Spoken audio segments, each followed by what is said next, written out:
So mga kabunyog, mga kababayan, ito, ah, um, kinumpirma ni SILG, Secretary of Interior and Local Government John Vic Rimulya, kapag lumabas ang arrest warrant, ayon sa kanya, kapag lumabas ang arrest warrant ng ICC at nakumpirma nila itong totoo, valid, nakumpirma itong na-validate ito mula sa Interpol, o kaya sa Center for Transnational Crimes, o kaya ng DOJ, aarestuhin talaga daw nila si Bato de la Rosa.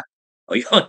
Kaya ano po yan walang pagdadalawang isip na sinabi ni SILG John Vic Rimulya, ito yung kondisyon.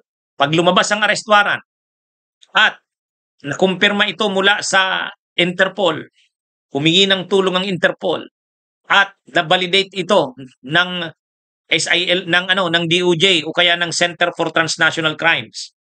O yan. Talagang aarestuhin daw nila si Bato de la Rosa. Yan. Hindi po yan mga kabunyog chismis. Ito, ipakita ko sa inyo. Inquirer ito. Alam nga namang magsinungaling ang Inquirer. Ito yung sabi sa Inquirer.net. Sabi dito mga kabunyog, mga kababayan, sa Inquirer, kung lumabas ang warrant of arrest as validated by the Philippine Center for Transnational Crime or the DOJ, Department of Justice, or Interpol, International Criminal Police Organization, di aarestuhin namin siya. Yan po Kailan sinabi yan? December 3, 2025. Di kahapon lang. Kahapon lang yan sinabi ni SILG John Vic Rimulya. Kaya malinaw na dito na pagdating sa DILG, ang DILG hawak niya ng hawak niya ng PNP, hawak niya ng CIDG. So ang malinaw dito,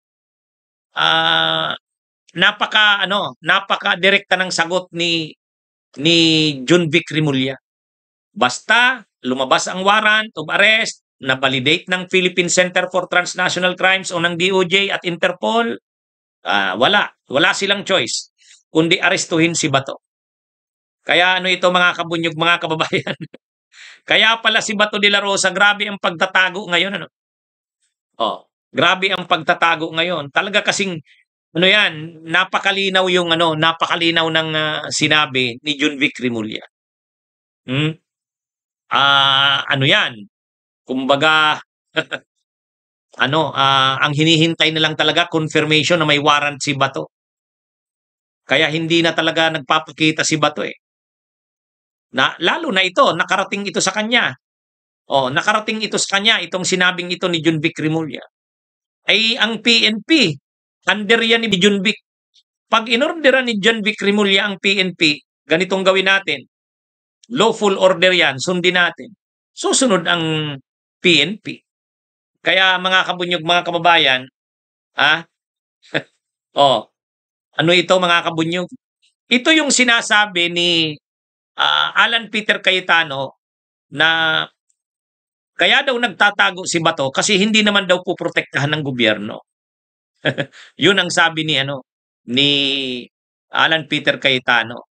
Malinaw naman kasi ang stand ng gobyerno Kapag humingi ng tulong ang Interpol na mayroong wanted na person sa listahan ng Interpol at humingi ng tulong ang Interpol, walang magagawa ang Pilipinas kundi mag-cooperate. Yan mga kabunyog, mga kababayan. Yan. Kumbaga yan yung malinaw dito. Kaya si Bato de la Rosa ngayon, sigurado nakarating na to sa kanya. Kaya lalong nagtatago na yon. At ito pa nga ang latest na development Naglabas na ang ICC ng lista. At nakalagay sa lista ng ICC, 8. May 8 pang co-perpetrators. Ngayon, iniisip siguro ni Bongo baka kasama siya doon. Sigurado nang kasama doon sa 8, sigurado na si Bato. May pinangalanan pa si dating Senador Sonny Trillanes na 4. Si dating PNP Chief Albayalde, si Leonardo, si Mata, si Karamat.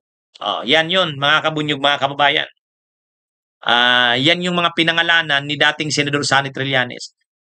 Sigurado daw siya dun sa 4. Nandun yan sa 8. Kaya yung 8 co-perpetrators na binanggit, sigurado na dun si Bato, si Karamat, si Mata, si Leonardo, at si Albayalde. Itong mga ito ang nagpatupad ng war on drugs talaga ni Duterte. Si Bato, pagkatapos ni Bato, ang sumunod sa kanyang PNP chief si Albayalde. Itong sila Karamat, ito mayabang din yan si Karamat. Talagang abusado din yan. Kaya kasama din sa nakasuhan. Si Mata yata, siya yung nagbibigay ng budget sa PNP. Reward sa loob ng PNP. Si Leonardo naman, yan yung yung death squad na binuo sa national level.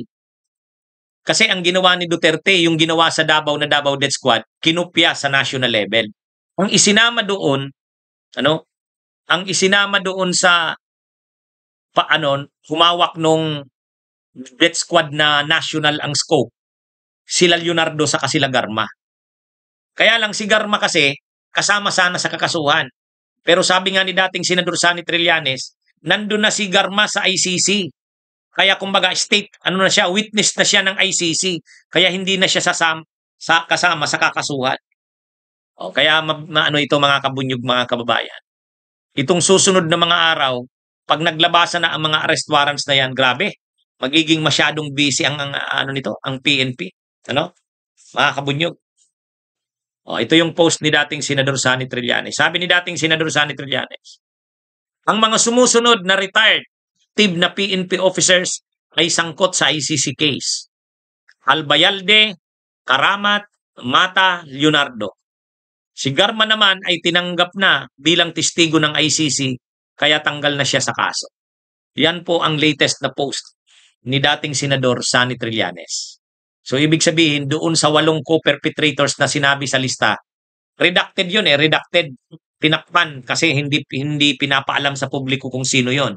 Pero alam naman natin si dating Senador Sonny Trillanes, may contact talaga siya sa loob ng ICC. So yun ang kinumpirma niya. Karamat, Mata, Leonardo, at saka Albayalde. Sino ba si Albayalde? Alam naman natin si Albayalde. Pumalit na PNP chief kay Bato. Siya ang nagpatuloy ng tukhang at saka Upland double barrel. Pangalawa, si Karamat, ito yung talaga ito pro-Duterte din ito. Kaya pag sinabi ni Duterte ito yung gawin, yung mga war on drugs yan. Si Leonardo, yan yung mga kabats ni Royena Garma sa PNPA, magkakabats halos sila. Binuo ni Duterte yung death squad. Ito yung grupo nila Leonardo at Garma. Ito yung dito na involved si Bato, ay si Bongo. Kasi itong grupo nila Leonardo at Garma, kapag may order si Duterte, si Bato ang taga-dala sa kanila. Kapag mayroon namang ipapaabot ang grupo ni Garma at ni Leonardo papunta kay Duterte, si Bongo rin ang linya nila. At kapag bibigyan sila ng reward, si Bongo na naman ang nagpapadala. Yan mga kabunyog, mga kababayan. Kaya na ito? Si Mata, siya yata yung nagbibigay ng reward within sa PNP. Kasi yung hawak na reward ni Bongo, yan yung dun sa death squads nila Leonardo. Kaya nga itong si Leonardo, mapapansin natin, nababanggit ang pangalan ni Leonardo sa sumusuporta dito sa military junta. Parang ang nangyayari, sinusuportahan na nila Leonardo yung military junta at saka malamang kahit itong sila Albayalde. Kasi pag napalitan ang presidente, halimbawa si Sara na ang maupo, o kaya military junta na, sa tingin nila, hindi na sila isusurrender sa ICC. Magbabago na ng administrasyon. Kaya actually, yung mga destabilisasyon na yan ng mga military junta, yung pagsuporta kay Sara, mapatalsik si PBBM, ilagay si Sara, sinusuportahan yan ito nila Leonardo sa kanitong mga DDS na generals na sangkot dito sa ICC. Bakit? Kasi ang tingin nila kapag napalitan ang administrasyon, pag si Sara na, hindi na magko-cooperate ang Pilipinas sa ICC. So ligtas sila. Nababanggit yung pangalan ni Leonardo doon sa mga, di ba, nilabas ni Montulfo. May linabas si Montulfo na listahan ng mga nagsusupport sa destabilisasyon. Kasama doon si Leonardo. Kasi nga, si Leonardo, involved din kasi si Leonardo sa pagpatay doon kay Barayuga. Sila nila Garma ang nakasuhan doon sa pagpatay kay Barayuga. Pero hindi naman kasi yung tungkol sa drug war. Tungkol yan doon sa loob ng PCSO. Si Barayuga kasi ayaw niya nung kontrolin nila Leonardo at saka ni Garma yung mga prangkesa, yung mga STL. Si Attorney Barayuga ayaw niya. Siya ang corporate secretary ng PCSO. Kaya pinipatay si Barayuga. Kaya may kaso si Garma at may kaso si Barayuga. Ay si Leonardo. Kaya si Leonardo dalawa ang kaso eh. May kaso sa ICC kasi sila yung death squad ni Duterte. Tapos may kaso pa sa pagpatay kay Barayuga. Tungkol naman yan dun sa pagkontrol ng mga negosyo sa loob ng PCSO nung si Garma ang general manager ng PCSO. Kaya lang si Garma nga kasi nag-cooperate na eh. Nakumbinsi ni Trillanes na mag-witness. Kaya ngayon, pagdating ni Garma galing sa ibang bansa, galing sa Amerikas kasi na-deny yung political asylum niya doon, pagdating niya sa Pilipinas, kaagad, dinala na siya sa Malaysia. Pagdating ng Malaysia, sinundo na ng mga ICC. Kaya si Garma nandun na sa ICC. Testigo na yan. Sa susunod mga kabunyog, mga kababayan, itong mga generals na ito, mga retired generals, Leonardo, Cornel lang yata si Leonardo, si Mata, sino pa ba? Karamat, at saka si Albayalde, sila Bato, si Bongo. Malamang iniisip na ni Bongo, mukhang kasama ako dyan. Kasi si Garma nandun na. Ang pangalan ni Leonardo kasama sa nagre-recruit para sumama yung mga tibong military at PNP doon sa destabilisasyon. Kasama ang pangalan ni Leonardo.